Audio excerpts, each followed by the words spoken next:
Aku bersimpuh di makam ibu, di antara tanah merah yang masih basah dan taburan bunga yang mulai layu. Tanganku gemetar meraba nisan sederhana itu, bibirku bergetar menahan tangis yang sejak tadi ingin pecah. Hanya suara angin dan desir daun yang menjadi saksi bisu duka di hatiku. Dalam hati aku menangis sejadi-jadinya. Bu, aku telah korbankan segalanya untukmu. Tubuhku, harga diriku, bahkan nyawaku pun nyaris tak lagi berarti hanya demi melihatmu sembuh. Demi membawamu keluar dari kemiskinan yang menjerat kita selama ini. Tapi kenapa? Engkau pergi sebelum aku pulang dan memelukmu? Sebelum aku sempat berkata bahwa semua ini kujalani demi dirimu? Aku menunduk, keningku menyentuh nisan itu. Air mata mengalir deras. Menyatu dengan tanah dan rasa kehilangan yang tak terucapkan, aku menjerit dalam diam, menggigit bibir agar tidak runtuh sepenuhnya di hadapan dunia. Tuhan, di mana keadilan-Mu? Bukankah aku sudah cukup menderita? Bukankah setiap tetes air mata dan darah yang kukorbankan telah cukup membayar semua kesalahan dan penderitaan ini? Tapi mengapa ganjaran yang kuterima justru kehilangan paling pedih ini? Tak ada jawaban, hanya sunyi. Tapi di dalam sunyi itu, ada cinta yang tetap tinggal. Cinta seorang anak pada ibunya. Cinta yang bahkan kematian tak mampu padamkan. Inilah sepenggal kisahku.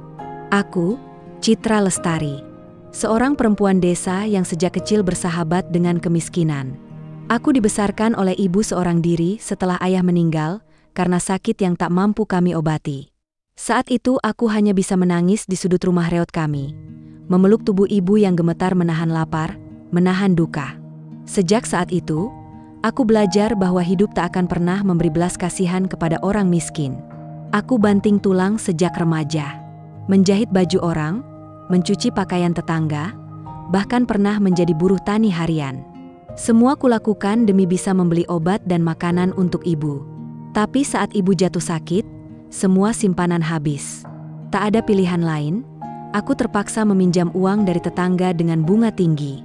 Ibu sembuh, tapi hutang terus menghantui.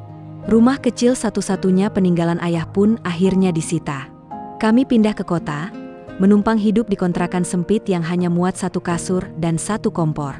Aku mencari pekerjaan kesana kemari, tapi tak ada yang menerima gadis kampung dengan hanya ijazah SMA dan tubuh kurus kering.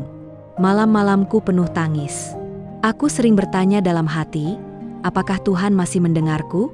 Sampai suatu hari, tetangga kontrakan menawariku sebuah jalan, menjadi TKW di Taiwan. Awalnya aku ragu, tapi demi ibu, aku akhirnya mengiyakan. Hari keberangkatan itu tiba. Dengan koper lusuh dan hati yang penuh harap, aku melangkah menuju bandara. Tanganku menggenggam foto ibu erat-erat. Di dalam pesawat, aku menatap awan-awan putih, sambil berbisik dalam hati, "Bu, tunggu aku pulang. Aku akan membuat ibu bahagia. Sekalipun harus kulalui dengan air mata dan luka, aku akan bertahan." Sesampainya di Taiwan, udara dingin menyambutku. Aku dibawa ke agen penyalur tenaga kerja, menunggu beberapa hari sebelum ditempatkan. Hari-hariku penuh cemas. Setiap kali nama disebut, aku berdebar. Lalu tibalah giliranku. Aku ditempatkan di rumah seorang pria berusia 55 tahun, tinggal sendirian, bernama Tuan Lee. Ia tak terlihat sakit parah, hanya sedikit lemah karena stroke ringan di kaki kirinya. Ia bisa bicara lancar, bisa berjalan perlahan, dan yang paling mengejutkanku, ia sangat ramah, bahkan terlalu ramah. Sejak hari pertama, ia sudah memanggilku Xiao Mei, yang berarti adik kecil. Ia sering menggoda dengan kalimat-kalimat jahil, seperti, "Cantik juga kamu ya?" Atau, "Kalau kamu tinggal di sini terus, aku cepat sembuh." Aku hanya tertawa hambar, tak tahu harus menjawab apa. Aku mencoba bersikap profesional, menjaga jarak, tapi tetap sopan. Hari-hariku diisi dengan rutinitas, memasak, membersihkan rumah, membantu Tuan Lee berjalan di pagi dan sore hari, serta menyiapkan obatnya. Ia tak pernah marah, selalu memujiku, bahkan sering memberi makanan tambahan. "Biar kamu tambah gemuk," katanya sambil terkekeh. Aku hanya tersenyum, walau kadang geli sendiri dengan caranya. Sampai suatu malam, kejadian yang tak pernah kuduga terjadi. Aku sedang tidur pulas saat suara ketukan halus membangunkanku. Pintu terbuka perlahan, dan Tuan Lee berdiri di sana dengan tatapan aneh. Aku ingin kamu menemaniku malam ini, sudah lama aku hidup sendiri. Aku gugup, bingung harus menjawab apa. Ia masuk perlahan, duduk di pinggir tempat tidurku. Tangannya meraih tanganku, hangat dan gemetar. Aku hanya ingin merasa ada yang menyayangiku, katanya. Saat itu aku takut. Tapi aku juga ingat wajah ibuku. Aku ingat tangisan dan tubuh lemahnya yang kutinggalkan. Malam itu, sesuatu terjadi. Sesuatu yang tak pernah bisa kubayangkan akan aku alami. Aku tak ingin mengingat terlalu dalam, tapi aku tahu. Sejak malam itu, semuanya berubah. Tuan Li memperlakukanku dengan lebih lembut, lebih manja. Ia memelukku setiap malam, dan aku hanya bisa diam. Di hati kecilku, ada luka yang menganga. Tapi aku tetap bekerja seperti biasa. Mengirim uang untuk ibu, menyembunyikan segalanya. Aku tak ingin ia tahu betapa aku harus mengorbankan segalanya untuk memastikan ia tetap hidup. Beberapa bulan berlalu. Aku mulai terbiasa. Terbiasa memendam. Terbiasa mengalah. Terbiasa bertahan. Karena beginilah hidupku. Aku tak punya pilihan selain melanjutkan langkah. Sudah 6 bulan aku berada di rumah Tuan Li. Waktu berjalan lambat, namun penuh luka yang tak terlihat. Aku masih tidur di kamar yang sama, dengan sosok pria tua yang kini semakin tergantung padaku, bukan hanya secara fisik, tapi juga secara emosional. Tuan Li tak pernah kasar dan tak pernah membentak. Tapi justru sikap lembut dan rayuannya yang membuat dadaku sesak. Ia memelukku seperti seorang kekasih, mencium keningku sebelum tidur, dan mengatakan bahwa aku satu-satunya alasan ia masih ingin hidup. Kata-katanya seperti belati yang menusuk perlahan, membelah sisa-sisa harga diriku. Aku ingin menolak, ingin berontak. Tapi suara ibu yang terus terngiang membuatku lumpuh. Yang sabar ya, Nak. Ibu di sini sudah lebih baik berkat kamu. Pesan suara itu kudengar setiap malam sebelum tidur, sambil menahan isak agar tak terdengar oleh Tuan Li. Setiap kali aku mengirim uang ke kampung, ibu selalu mengucap syukur. Ia tak tahu bahwa uang itu penuh air mata, penuh luka yang tak bisa diceritakan. Aku hanya berkata, ibu doakan aku sehat-sehat di sini, ya meski kenyataannya aku makin hancur setiap hari. Aku menjadi boneka hidup di negeri orang. Siang bekerja, malam melayani. Tak ada ruang untuk mengeluh. Bahkan saat haid pun aku harus pura-pura sehat, pura-pura kuat. Tuan Li tak pernah memaksaku, tapi ia tahu aku tak punya pilihan. Suatu malam aku bermimpi bertemu ayah. Memelukku erat dan berkata, "Maafkan ayah tak bisa lindungi kamu." Aku terbangun dengan napas tercekat dan mata basah. Rasanya seperti direnggut dari pelukan yang tak pernah sempat terjadi. Aku menatap langit-langit kamar sambil menggenggam foto ibu yang selalu kusimpan di bawah bantal. Apa yang sebenarnya sedang aku lakukan, Bu? Tanyaku dalam hati. Tapi tak ada jawaban. Hanya keheningan yang makin menyesakkan dada. Kadang aku merasa tubuhku ini bukan milikku lagi. Ia milik keadaan, milik tuntutan, milik tanggung jawab yang terlalu besar untuk pundakku yang rapuh. Tapi aku harus kuat. Aku selalu bilang begitu pada diriku sendiri. Karena kalau aku jatuh, siapa yang akan menjaga ibu? Tuan Li mulai menunjukkan ketergantungan yang aneh. Ia cemburu jika aku terlalu lama menelepon ibu. Ia marah diam-diam jika aku keluar rumah lebih dari 1 jam untuk belanja. "Kamu milikku," katanya sambil mencubit pipiku. Aku hanya tertawa kaku. Tapi malam-malam makin panjang dan dingin. Dan aku makin sulit mengenali diriku sendiri. Kadang aku menatap cermin, tapi yang kulihat adalah wajah asing. Perempuan yang pernah bermimpi sederhana, hanya ingin hidup damai bersama ibunya di desa. Hingga suatu hari, kabar buruk datang. Paman dari kampung menghubungi lewat telepon umum. Suaranya panik. "Citra, ibumu jatuh lagi, kali ini cukup parah. Butuh biaya rumah sakit segera." Detik itu juga, duniaku runtuh lagi. Aku menangis sejadi-jadinya malam itu. Di dapur, dalam diam, menggigit kain celemek agar suara tangis tak terdengar. "Tuhan, kenapa ujian ini tak ada habisnya?" Aku bersujud di lantai dingin, memohon dengan segala kehinaan yang ada padaku.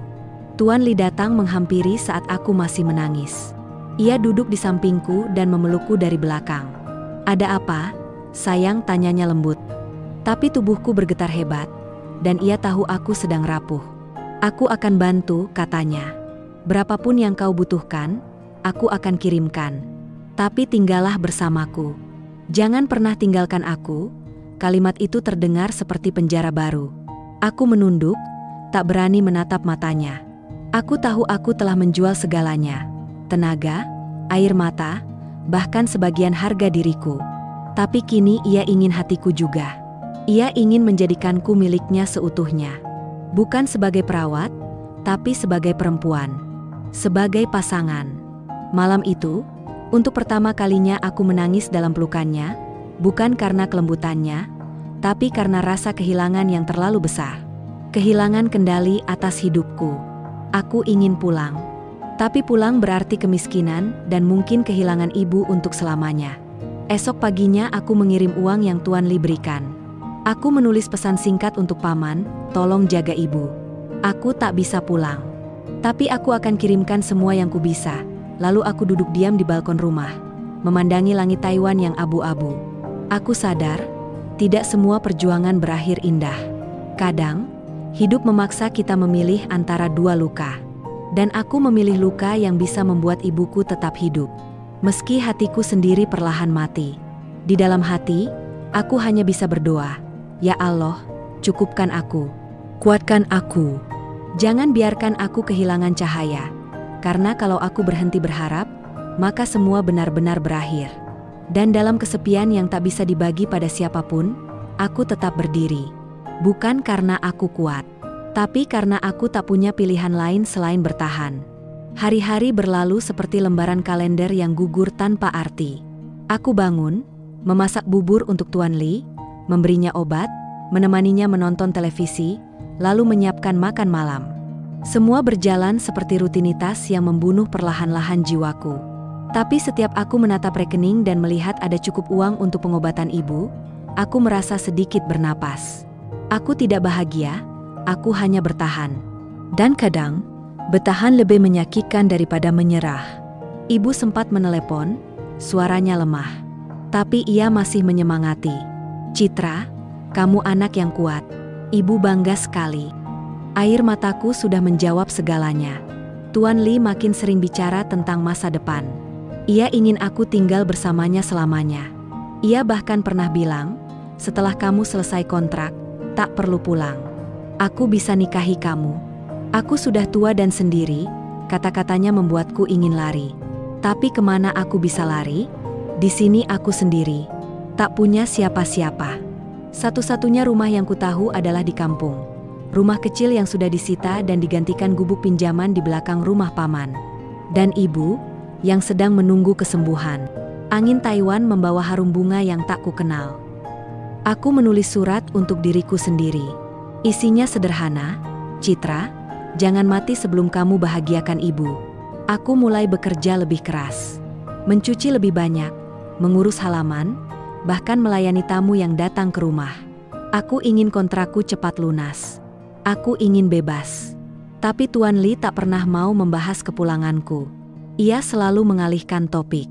Di satu malam yang sunyi, saat aku mengobati kakinya yang membengkak, ia menatapku lama dan berkata, "Kalau kamu pergi, aku pasti mati." Kata-kata itu menghantam dadaku. Tapi bagaimana dengan aku? Aku juga ingin hidup. Aku juga ingin pulang. Ada malam-malam saat aku berteriak dalam hati, "Aku bukan milik siapa-siapa. Aku hanya ingin jadi anak yang bisa membuat ibunya bahagia." Tapi suara itu tak pernah terdengar. Ia hilang dalam debu keheningan kamar majikan. Suatu hari, seorang tetangga sesama TKW yang juga dari Indonesia, Mbak Sari, mengajakku bicara. Ia bilang, "Kalau kamu terus seperti ini, kamu akan kehilangan dirimu. Jangan biarkan pengorbananmu berubah jadi kuburan untuk jiwamu." Kata-kata itu menghantuiku. Aku mulai mencari tahu agen penyalur, bertanya-tanya tentang kemungkinan pindah majikan setelah kontrak. Tapi Tuan Li tampaknya mencium perubahan sikapku. Ia mulai mengawasi lebih ketat, menginterogasi siapa saja yang meneleponku. Aku tak bisa marah. Bahkan untuk marah pun aku tak punya energi. Aku hanya bisa menunduk, diam, lalu pura-pura tersenyum. Senyum yang jadi tameng untuk luka yang tak berdarah. Dalam hatiku, aku menjerit setiap kali Tuan Li memanggilku dengan manja. Aku ingin bilang, Aku bukan istrimu. Aku bukan kekasihmu. Tapi di saat yang sama, aku ingat wajah ibu di kampung. Wajah penuh harap yang hanya bisa bergantung padaku. Kadang aku berharap Tuhan mengambil semua ini, memberi aku sedikit keajaiban. Mungkin seseorang dari kampung datang menolong. Mungkin ada mukjizat yang menghapus semua beban. Dan malam-malam pun terus datang, membawa suara sunyi dan tanya dalam dada. Sampai kapan aku harus menjadi bayangan dari diriku sendiri? Pagi itu hujan turun pelan, seolah langit pun ingin menangis untukku. Aku berdiri di dapur, menggenggam cangkir teh panas yang mulai dingin. Mataku kosong menatap jendela. Dalam hati, aku berbisik, sudah cukup. Malam itu, Tuan Li kembali masuk ke kamarku. Ia berkata lembut, memintaku seperti biasa. Kali ini aku diam. Tak ada tangisan, tak ada perlawanan. Hanya tubuhku yang menyerah, tapi jiwaku sudah lama mati. Aku tahu, jika aku tak mulai melawan, aku akan tenggelam dan hilang sebagai citra yang pernah punya mimpi. Maka pagi itu, aku pergi ke kamar, mengeluarkan koper kecil, dan mulai mengemasi beberapa barang. Mau kemana kamu? Tanya Tuan Li saat melihatku. Nadanya tenang, tapi ada bara tersembunyi. Aku menunduk, aku ingin pindah majikan. Aku sudah cukup lama di sini. Ia tertawa pendek. Pindah? Siapa yang akan mengurusku? Siapa yang akan menghangatkanku tiap malam? Aku menahan air mata. Aku di sini untuk bekerja. Bukan untuk itu, suaraku bergetar, tapi kukumpulkan semua keberanian. Ia membanting tongkatnya, memanggil agen dan mengancam akan memecatku. Tapi aku sudah siap. Aku hubungi kedutaan, menceritakan semuanya. Untuk pertama kalinya, aku melawan. Tak mudah. Agenku membentakku lewat telepon, menyebutku durhaka. Tapi aku tak peduli. Hari-hari setelahnya menjadi berat. Aku masih tinggal di rumah Tuan Li, tapi suasananya mencekam. Ia tak lagi bicara padaku, tapi sorot matanya penuh amarah dan luka. Malam-malam aku tak bisa tidur. Takut akan apa yang mungkin terjadi. Kadang aku mengganjal pintu dengan kursi, berjaga jika ia mencoba masuk. Ibu menelepon lagi, suaranya terdengar lebih sehat. Ia bercerita tentang kebun belakang rumah yang kini ditanami sayur, bantuan dari tetangga. Aku menahan tangis, tak sanggup memberitahu bahwa aku sedang berjuang bertahan. Suatu malam, aku menulis surat. Bukan untuk siapa-siapa, hanya untuk diriku sendiri. Citra, kau bukan barang. Komanusia. Jangan biarkan mereka merenggut harga dirimu. Kutaruh surat itu di bawah bantal, sebagai pengingat. Akhirnya kabar datang. Aku akan dipindahkan ke rumah seorang nenek di Taichung. Aku menangis saat membaca pesan itu. Bukan karena sedih, tapi karena merasa akhirnya bisa bernapas. Hari perpisahan datang. Tuan Li menatapku dingin. Takada uka pensé la matingale, takada terimakazi. Hanya keheningan yang menggantung, seperti duka yang tak selesai. Di mobil menuju rumah baru, aku menatap keluar jendela. Jalanan basah, lampu kota buram oleh air mata. Tapi untuk pertama kali dalam waktu lama, dadaku terasa sedikit ringan. Rumah baruku kecil dan bersih. Nenek yang kujaga pendiam tapi ramah. Ia tidak banyak bicara, hanya tersenyum dan sesekali menyentuh tanganku dengan hangat. Aku merasa seperti manusia kembali. Hari-hari di rumah baru memberiku waktu untuk menyembuhkan luka. Tak semua hilang, tapi setidaknya tak bertambah. Aku mulai menabung lagi. Untuk ibu, untuk masa depan, untuk pulang. Aku bertanya pada diri sendiri, apakah semua ini layak? Dan jawabannya belum tentu. Tapi jika aku tak melawan, aku takkan pernah tahu rasanya berdiri di atas luka sendiri. Tak ada suara langkah di koridor, tak ada ketukan pintu yang memaksa. Hanya suara hujan, dan detak jantungku yang mulai percaya bahwa esok mungkin lebih baik. Aku mulai menulis di buku kecil. Kisahku. Tentang desa, tentang ibu, tentang cinta yang salah, dan luka yang dalam. Mungkin suatu hari, seseorang akan membacanya dan tahu, aku pernah bertahan. Dan di akhir tulisan malam itu, aku tulis satu kalimat dengan tangan gemetar, aku Citra Lestari. Aku bukan korban. Aku adalah perempuan yang memilih bertahan agar bisa pulang dengan utuh.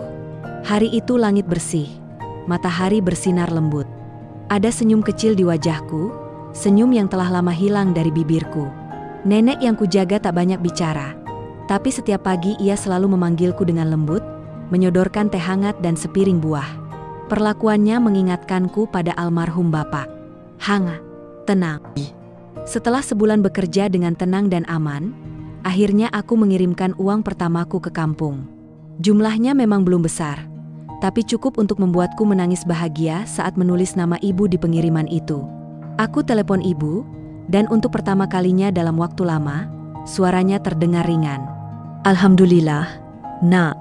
Ibu nggak nyangka kamu masih bisa tersenyum di sana," katanya, lalu terisak. Kami menangis bersama. Dengan suara pelan, aku berkata, "Bu, aku titip uang ini. Nanti tolong bilang ke paman, aku mau belikan sebidang tanah.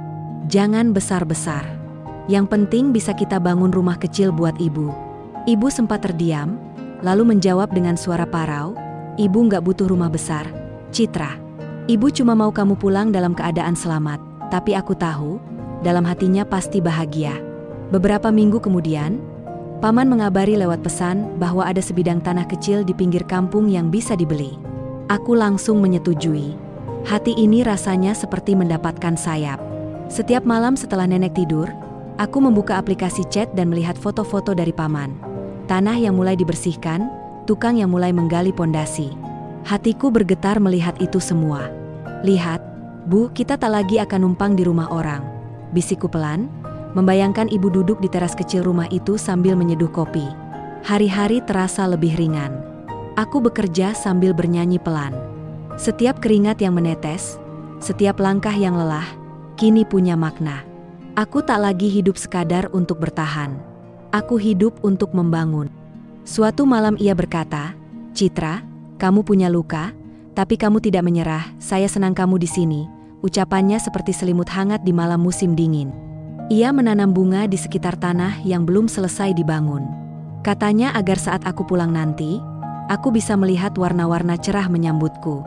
Aku kirimkan uang lagi, kali ini untuk beli pintu dan jendela. Paman bilang, kalau lancar, 2 bulan lagi rumah akan selesai. Aku hanya bisa menatap langit dan berkata dalam hati, "Terima kasih, Tuhan." Meski luka itu belum benar-benar sembuh, tapi harapan telah menyapanya perlahan. Aku tak lagi menangis di balik bantal. Kini aku menangis karena bahagia kecil yang kurajut dengan air mata dan keteguhan. Dan di akhir bulan itu, aku menulis di buku harianku, "Inilah langkah baru. Dari pelayan yang disakiti, menjadi perempuan yang membangun rumah untuk ibunya. Aku Citra. Aku akan pulang." Dengan senyum, bukan tangis. Langit Taiwan hari itu mendung, namun hatiku cerah.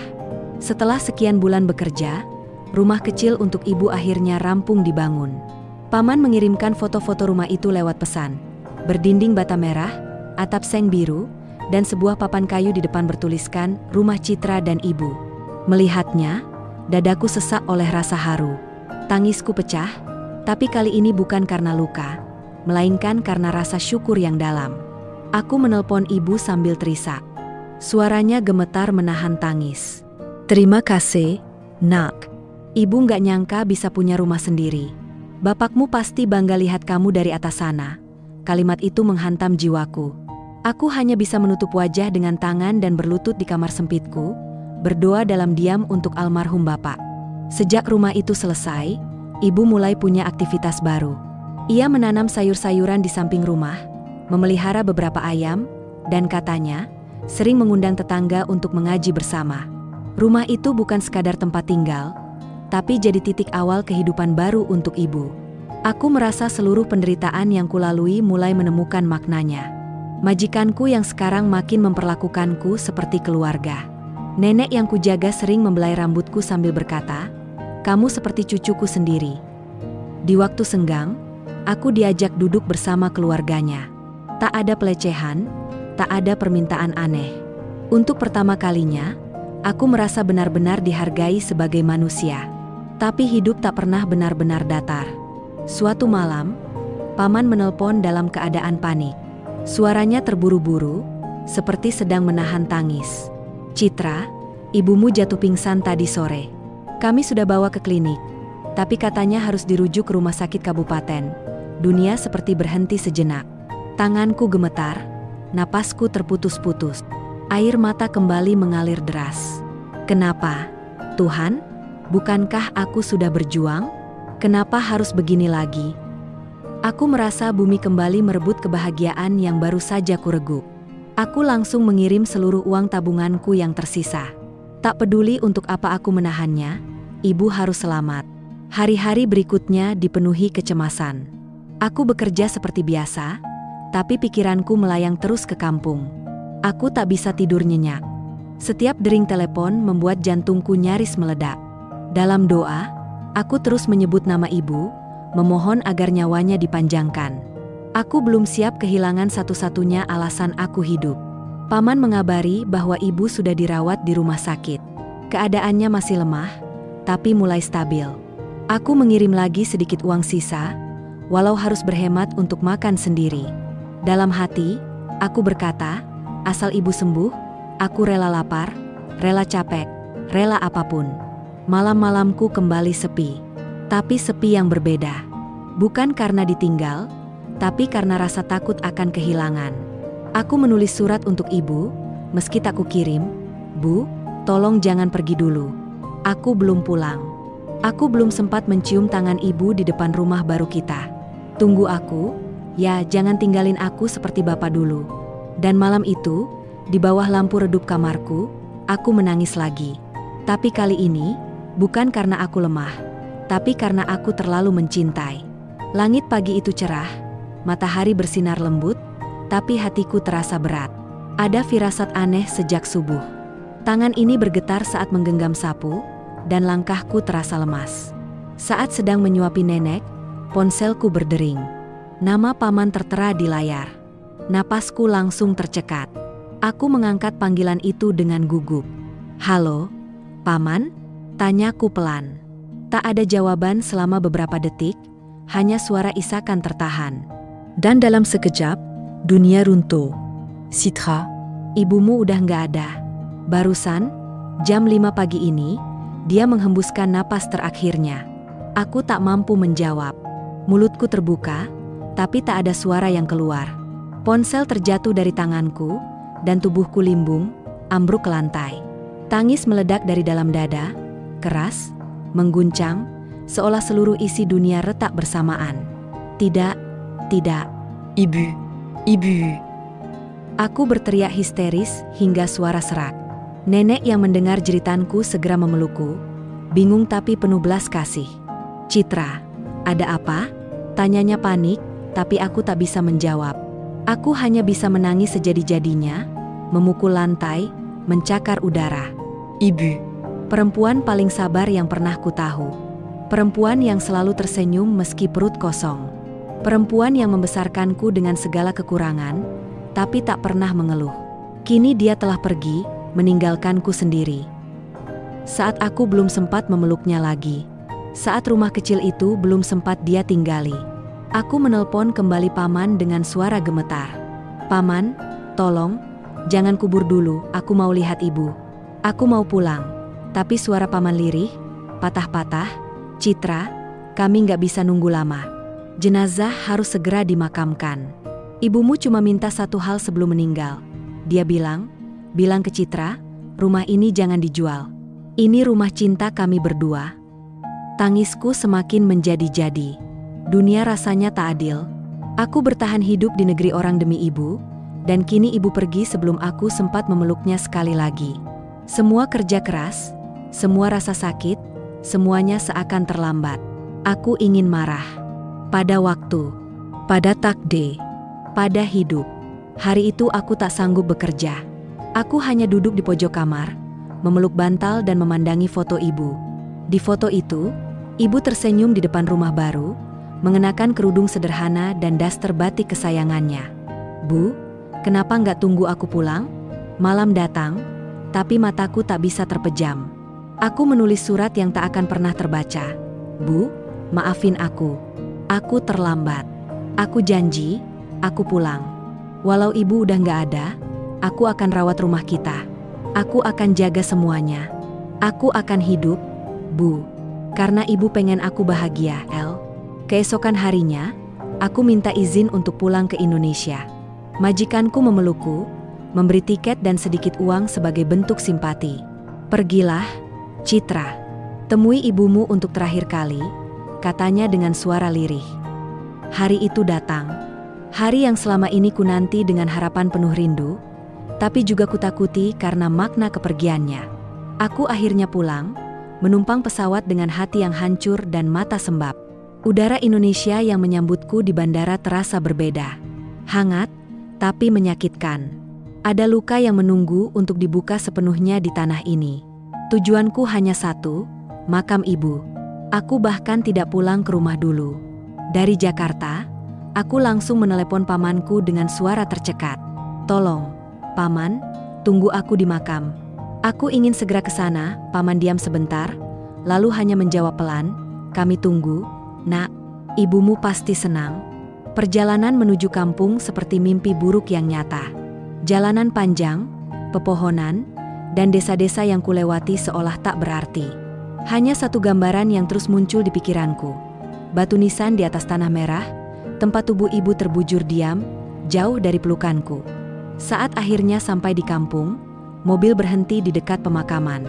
Kakiku gemetar ketika melangkah. Aku melihat pamanku berdiri di sana, matanya merah. Ia menunjuk sebuah gundukan tanah segar di bawah pohon Kamboja. Itu, Nak. Di situ ibumu beristirahat.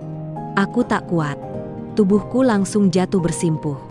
Tanganku menggali tanah, bukan untuk membuka liang, tapi untuk merasa lebih dekat. Ibu, ini aku, Citra. Tangis meledak tanpa bisa dikendalikan. Aku pulang, Bu, tapi kenapa kamu pergi? Aku menangis sejadi-jadinya, seperti anak kecil kehilangan rumah. Di hadapan makam itu, aku merasa telanjang dari segala kekuatan. Semua duka, semua air mata, semua kepedihan yang kupendam di Taiwan tumpah sore itu. Hatiku hancur. Dalam hati aku bicara, Bu, aku korbankan tubuhku, jiwaku, harga diriku, semua untuk ibu. Tapi kenapa Tuhan tak adil? Kenapa ibu tak menunggu aku pulang, melihat rumah baru kita? Kenapa aku terlambat? Aku menengadah ke langit, mencari jawab, tapi langit diam. Aku teringat malam-malam saat aku menangis sendiri di kamar majikan. Saat tubuhku disentuh tanpa cinta. Saat aku merelakan segalanya demi satu harapan, ibu bisa sembuh dan hidup layak. Tapi kini harapan itu dikubur bersama jasad ibu. Bu, rumah kita sudah jadi. Paman yang bantu bangun, seperti janjiku. Tapi kamu gak sempat melihatnya, gak sempat tidur di dalamnya, gak sempat aku peluk sekali lagi. Aku memeluk nisan yang dingin, berharap bisa memeluk tubuh hangat ibu. Sejak kecil, ibu tak pernah meninggalkanku. Bahkan saat lapar, ibu tetap menyanyi untukku. Tapi kini, kepergiannya terasa seperti luka yang tak bisa sembuh. Dan lebih menyakitkan, aku tak berada di sisinya saat ia menghembuskan napas terakhir. Aku berdiam di sisi makam hingga matahari tenggelam. Orang-orang sudah pulang, tapi aku tetap di situ. Dalam diamku, aku memeluk kenangan, menggali suara ibu dalam ingatanku, dan meratap dalam doa. Mungkin ini cara Tuhan menyuruhku pulang. Tapi mengapa dengan cara seperti ini? Malamnya, aku pulang ke rumah yang telah selesai dibangun. Aku masuk ke kamar yang seharusnya jadi milik ibu.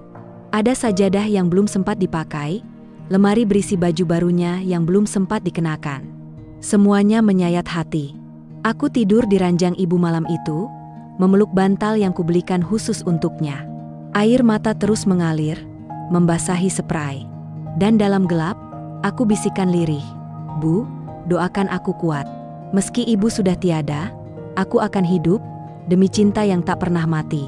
Hari-hari berlalu sejak kepergian ibu. Meski luka itu belum benar-benar sembuh, aku mulai belajar untuk menerima. Kehilangan memang menyakitkan, tapi hidup tak berhenti di sana. Aku tak ingin tenggelam dalam kesedihan selamanya, karena aku tahu ibu pasti ingin aku bahagia. Rutinitas mengajar anak-anak setiap sore menjadi penguatku. Melihat semangat mereka menyalakan kembali harapanku. Aku tak lagi merasa sendiri. Di mata kecil mereka, aku melihat secercah masa depan yang tak ingin mereka lewatkan, seperti aku dulu. Suatu sore, seorang lelaki datang ke rumah. Ia mengenakan pakaian sederhana dan senyum yang hangat. Namanya Raka, guru muda dari kota yang sedang cuti dan mendengar tentang tempat belajarku dari kepala desa. Ia menawarkan bantuan menjadi relawan. Awalnya aku ragu. Aku sudah terlalu sering dikecewakan oleh janji manis manusia. Tapi entah kenapa, ada ketulusan dalam sorot matanya yang membuatku percaya. Aku mengangguk pelan, dan sejak itu, kami mulai mengajar bersama.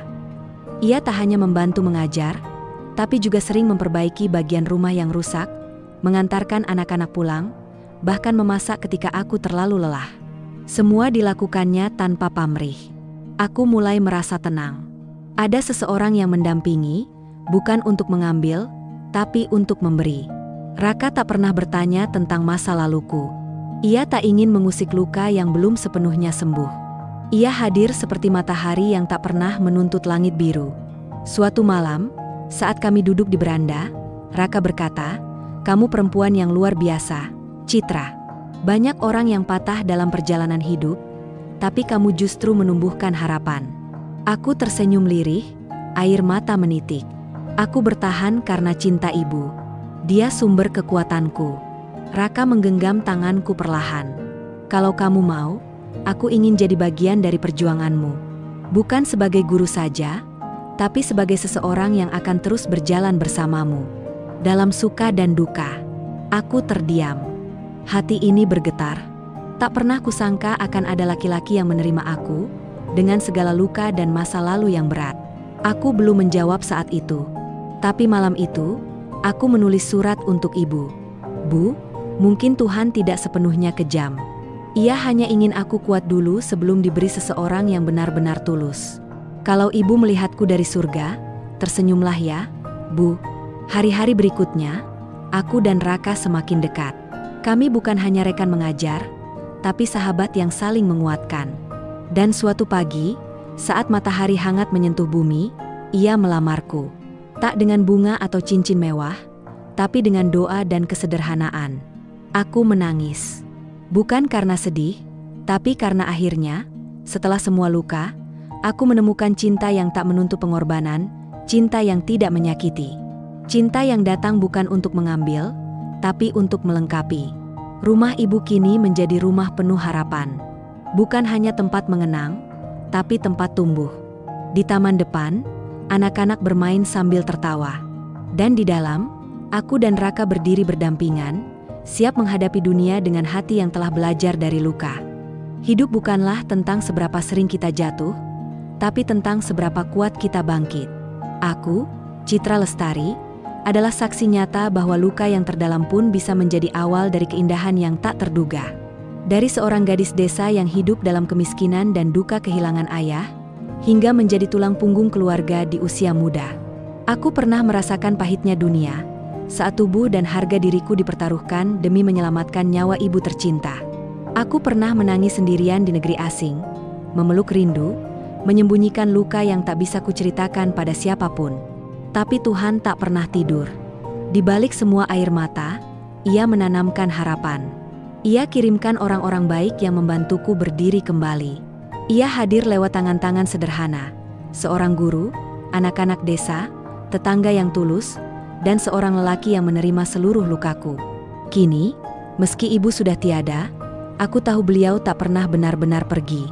Namanya hidup dalam setiap senyum anak-anak yang kutemani belajar, dalam setiap langkahku bersama suami yang mencintaiku dengan ikhlas, dan dalam setiap doa yang kupanjatkan di malam-malam sepi. Aku tak ingin melupakan masa laluku. Justru dari sanalah aku belajar arti bertahan, arti mencintai tanpa syarat, dan arti menjadi perempuan yang kuat bukan karena tak pernah menangis, tapi karena tetap memilih berjalan meski dunia runtuh.